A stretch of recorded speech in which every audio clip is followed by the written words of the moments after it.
Hey everybody, welcome back to my Eurovision React Review channel. So I'm continuing catching up with the events of last night. So I have watched and recorded my reaction to Rigoberta. So it goes without saying, Rayden came second. Now this is, on studio version alone, my favourite song this year. I don't know, I have this, not like I need to justify that, but I do have this sort of kind of, I don't want to say spiritual connection because that makes me sound crazy. But when it comes on, I just love it when the beat kicks in. I'm a huge fan of this song.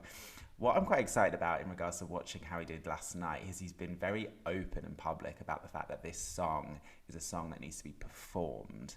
And so as a result of that, I've been kind of really looking forward to seeing how he does this. I mean, I'm looking at the gap between him and Rigoberta in regards to points, 21 points. That's quite a lot. I don't know how he's going to cut that down. This is what I'm saying. I said this when I reacted to the semi-final one songs, or some of them. And that is, I don't know how I feel about the results being released in this kind of in-depth degree. I don't mind necessarily telling me if she came first and Rayden came second, but if you do the points analysis, like, are the juries really going to be changing that much from now to the final? I guess unless they tweak things in regards to performance. And like I kind of said in my reaction video, that if they release particularly the televotes, will that then impact and affect how people vote on Saturday? I think it will, so I don't know how I feel about all of this being released in such fine detail. Okay, so he comes second, so how does he do? What's the breakdown? So expert jury has him in third, but there's 1 point between him and XEINN. And then the demographics has got him in third, and then the public vote has him in second, so definitely a worthy second place. So, third, second. So let's see this. I'm super excited to see how this is basically performed, as he has talked a good talk leading into this. Okay, Rayden, what have we got? Oh, he's going for a kind of priest vibe. Al que quiere jugar con fuego pero odia quemarse. Vendedores de humo que buscan claridad. Al que se mete donde cubre y traga agua hasta ahogarse. Seco que pide que se mojen los demás. Al equidistante travestido que choca con el discurso de que los extremos se tocan. De las medias tintas que busca cantar victoria pero di que media tinta escribió una buena historia. Que vive del recuerdo. It's when that beat kicks in. Por mirar su ombligo. Pasa mal rato de ver que te doy al mismo trato que What I quite like, I noticed Rigoberta, they've not gone for recorded backing vocals, they're live backing vocals. He is an entertainer, you can see that already, right?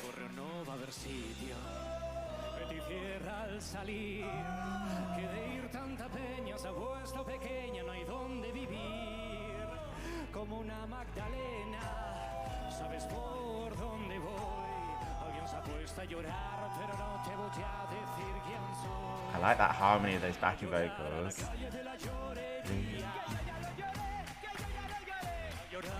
Ooh. Those backing vocals live don't seem to quite cut it like the studio version.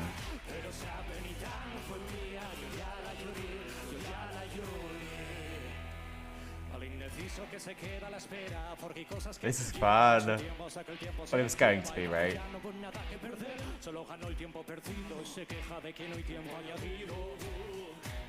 I mean, he's delivered, didn't he? He said this song needs to be performed. He's performing the hell out of this song.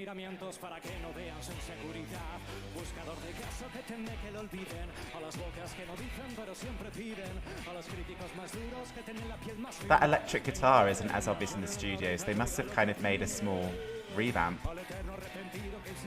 because these instruments aren't live. I like it.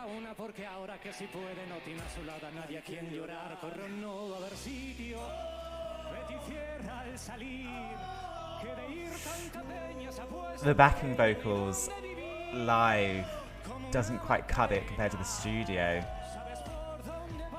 And he doesn't need live backing vocals because at Eurovision they can be pre-recorded now. llorar a la calle de la llorería. A llorar a la calle de la llorería. Perdona la ironía. I don't know what I was expecting. I thought I was gonna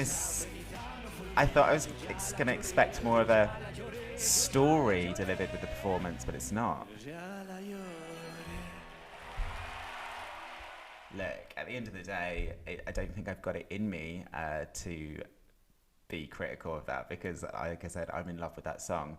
I don't know what I was expecting with the staging. I think because the music video, I wasn't quite sure of the story, but there's certainly a story going on, i.e. lots of people dying.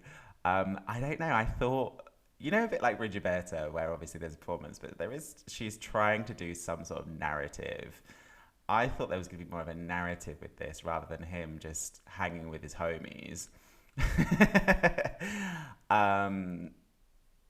I commented once or twice. I think when you're so used to a studio version, maybe this is what people were like when they watched Tanchaquera yesterday, like people who absolutely loved it and they were a little bit let down because they're like emotionally connected to the song. Like I'm emotionally connected to this song. So I don't know whether that means that has almost clouded my judgment. I don't know what I was expecting. At the end of the day, he performed the hell out of that song. He delivered a performance which was great. I didn't understand the purpose of him starting on top of that plinth. That's when I thought maybe we were going to have a narrative, like almost like a priest and his congregation sort of thing. But that didn't really happen. So starting at the top there doesn't really add anything to the performance. And yeah, it's the backing vocals. I mean, how do you do that authentically? You know, it's not going to sound like the studio. But I don't know. Rigoberta's backing vocals didn't seem to be an issue.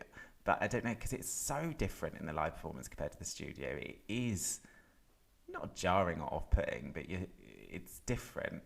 I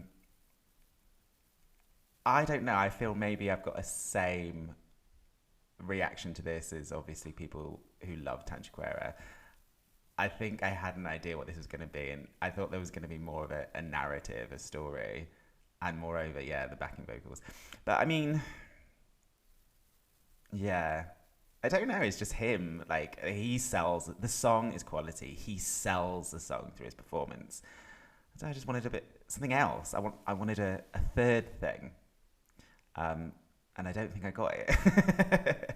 Performance, tick. Oh no, hold on a minute. Let's go 4 things. Performance, tick. Voice, tick. Song, tick, tick, tick, tick, tick, times a million. But yeah, what's the 4th thing? Oh, I'm torn. Because I really like this song. I can now see potentially this, now I've seen this live, moving forward. I've been very vocal in the past about saying that this is the best option for Spain at Eurovision. Mind Benidorm Fest, looking forward after that. I always said that the sound of this song would have more of a mass appeal and would do better in Turin. But now I've seen Rigoberta, now I've seen Chanel, and to a point, Tanchaquera, yes, they need to kind of tweak things. I think they, in my personal opinion, I wouldn't say overtaken, because I can't say that because I love this song, but certainly this is no longer the kind of obvious front runner for me after seeing that. Which is a shame because I love this song. So what do people think? Are we happy with this performance? Do we think that the performance matches the quality of the song? Please let me know. And if you haven't done so already, please do subscribe to my channel. Please do click the notification button so you're informed if and when I post videos moving forward in the future. And yeah, until next time, stay safe.